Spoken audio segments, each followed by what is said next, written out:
What is going on, everybody? Welcome to another episode of the Gold Ball Hunting Podcast. I am Brent Abel, that young buck over there, the great Jeff Jacklich. And today we're going to talk about, today's Monday, the 14th of October, 2019. Tomorrow, Tuesday, Jeff, we've got a live online coaching workshop. We're going to work on the backhand volley technique, and then we're going to show some tactics and strategies in terms of some episodes from What's the Right Shot. So guys, hang in there with us. Hang in there with us to the very end because we want to show you how to get into tomorrow's workshop. So the big question is this. How are tennis players like us who never played on the tour, weren't incredible juniors, or maybe got a late start to the game, how do we consistently compete at our highest skill level without having to grind through endless hours of on-court practice time and still be in the hunt for the victory match after match? That is the question, and Gold Ball Hunting gives you the answers by helping you eliminate your skill level range so that you build a strong foundation of confidence. My name is Jeff Jacklich, and along with Brent Abel, my partner, welcome to Gold Ball Hunting. Well, alrighty, dighty. We are back, Jeff, and what's going on there, man? Another morning there in Lance Court, Moraga, California, Northern California. What we got? Might be kind of really there to even know what kind of day's breaking there for you. It's still a little dark 30 here. It's dark 30. Okay. Well, I'm here in Steamboat, and the sun still has not come over Mount Warner yet, so it is early. But we wanted to make sure we got. I think it's going to be a beautiful day, though. Good. Well, hey, that's such a great positive attitude. I love it. You know, I mean, you go out there and you play a match, and you really, the guy over there is just so good. And you're going, I think this is going to be a really good match. I really do. A beautiful day. Yeah, why not? Yeah, why not? Even if it rains like crazy today, I think I can learn something. Hey, absolutely. So, all right. Hey, possibilities are always in front of us, just sitting there, right? Well, you just said, was that possibilities or posture-abilities? Yes, both. Both. So speaking of posture-abilities, we ended our 4-day promotion for our backhand volley course, which included the forehand volley, both master classes for the technique. That nasty little forehand slice approach, skitter, stays down low, makes them dig in the dirt. And then the fourth course in there was the volley targets, right? When you start up at net and doubles, there's only 3 volley targets that you really ever have to be thinking about, depending on the type ball that's coming over. We added a 5th bonus last night on Sunday night, or actually yesterday, and that was to get into tomorrow, Tuesday, October 15th. You and I are hosting a live private online coaching webinar. We're going to do a couple things. We're going to work on what are the 3 technical things that you got to work out on the backhand volley, and that is posturability. That is really all based on we got to get you on balance and have the right posture first, because if you don't have that, then all the technique work you could possibly try to do just doesn't end up with the result that you want. And the big mistake that most people make, of course, is they're just too far out in front. Really not their fault, because they've been told to do that. Well, the volley's out in front, Jeff. Hammered into their head for the last 30 years. Yeah, ball peen hammer. I got a big old dent right there. In every clinic and, doubles clinic and team clinic, and get them out in front. That's right. Hands out in front. Yeah. Okay. Yeah, go, go, go, go. Okay. It's like startling. Okay. That's right. Ready position. The ultimate extender. My shoulders hurt, Jeff. Well, you'd stop extending. All right. So look, guys, if you missed out on the backhand volley package, you can still get into tomorrow's webinar. And right down below is a link that will get you there. We're only charging $27 to get into the webinar. And what we're going to do is really a few things. Number one is we're going to teach you the technique. We're going to show you some What's the Right Shot episodes that are going to show you the tactics and strategies, how to use that backhand volley. And then we're going to open it up for Q&A. And so any kind of questions you've got on the backhand volley, whether it's technique or tactics, whatever, bring those with you. If you're an All Lessons Package member already, if you bought the Backhand Volley package, or the third category, if it's recently, a month ago, if you were an early birder on that Backhand Slice Groundy, you guys are in for free. But if you're not in one of those three categories, down below the link, you can get access to tomorrow's workshop. So, Jeff, what's the one thing tomorrow that you're hoping that in the workshop that students come away with? I mean, is there one thing that, I look back at when I first heard the term, you got to volley out in front, and then I got corrected by Mr. Stowe with a magical bar stool out there on the tee, right? which the big epiphany was going on. And I would say over the years, strategically, and I'm going to kind of tee you up for this in terms of what I think is the one thing, and you might have something different. But for me, over the years, it's become less and less about executing a backhand volley, whether it's singles or doubles, in hopes that it never comes back. And what I've found over the decades, and I sort of went through this real process of when I first got it from Mr. Stowe, I felt like I've got this tool that is just mean and nasty, and now I can really inflict some ESPN 11 p.m. top 10 highlights, and I could look good a few times, but there were too many really unforced errors, and then there goes the house is cracking in the background. Sorry. Over the years, and again, never been accused of being the sharpest tool in the shed. Over the years, I realized that, wait a minute, if I was to actually to chart one of my matches, what I would find is that the backhand volleys where, I gave it a little bit of a ride, but I was thinking more in terms of he's going to get it. I'm assuming he's going to get it. So that took the pressure off of thinking winner.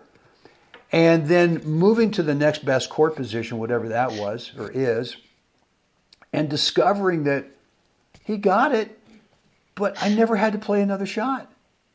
Right.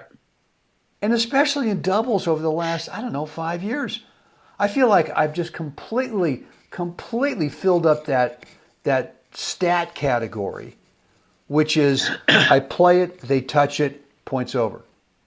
Yep.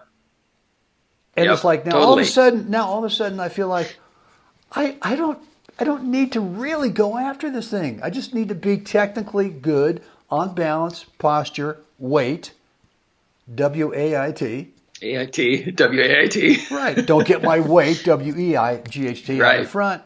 And when I do that, especially on big points, because boy, the difference between weight and weight on a big point, right? A big point, you want to get out there and get the point over with. Get a little anxious.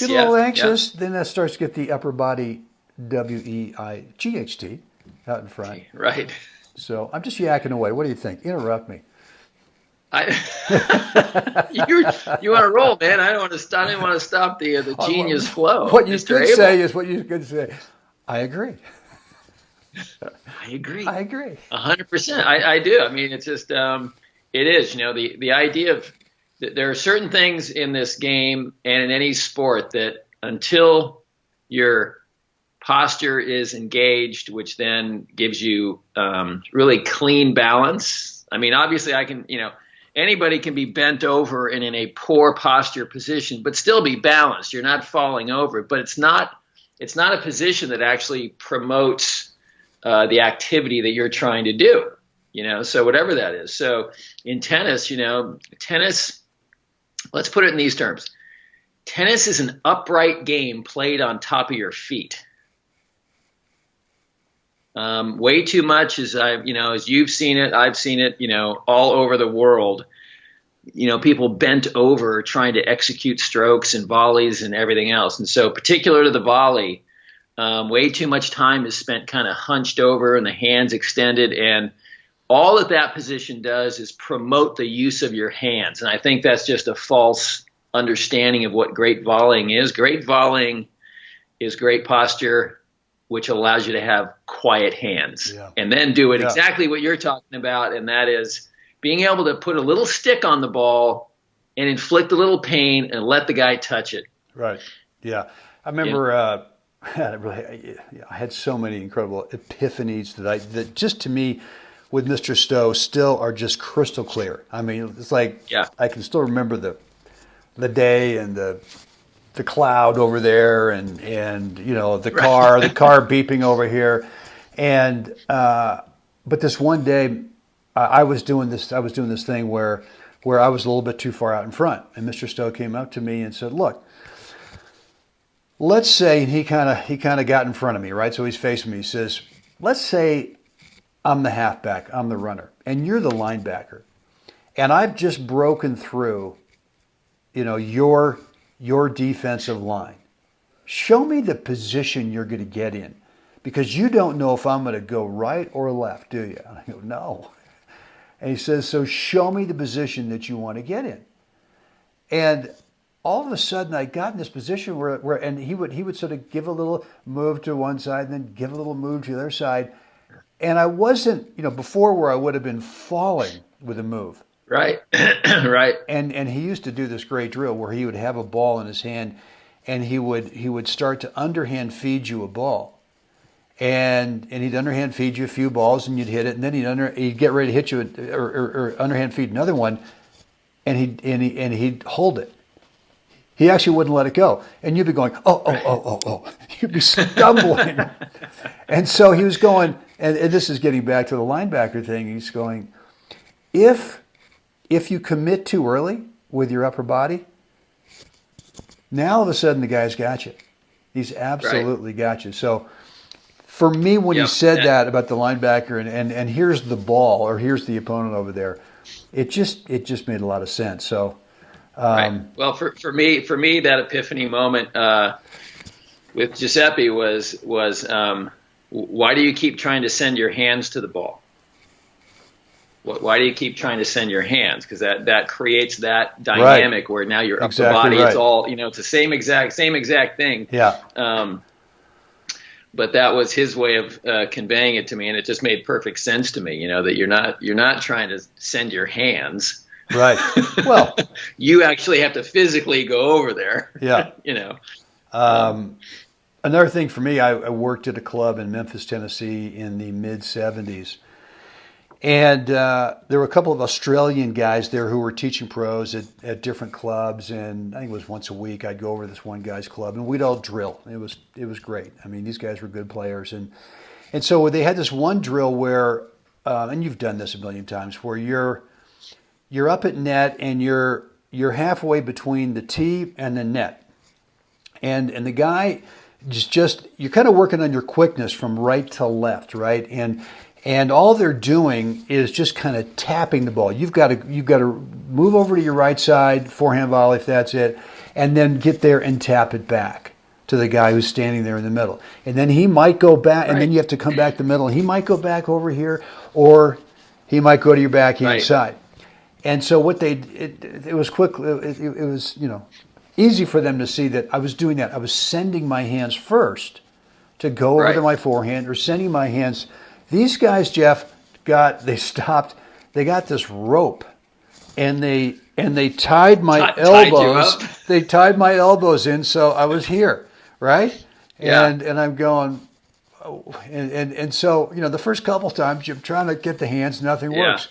And then the next time you sort of move over, your feet take you over there, and you play the volley, and you go, oh.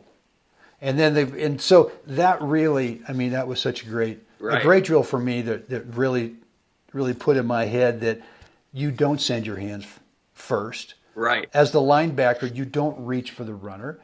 You know, as the volleyer, that you reach with your feet. So, all good stuff. Exactly. I know that rope one. Yeah. I know that rope drill. Yeah, well, that's right. You do know that one.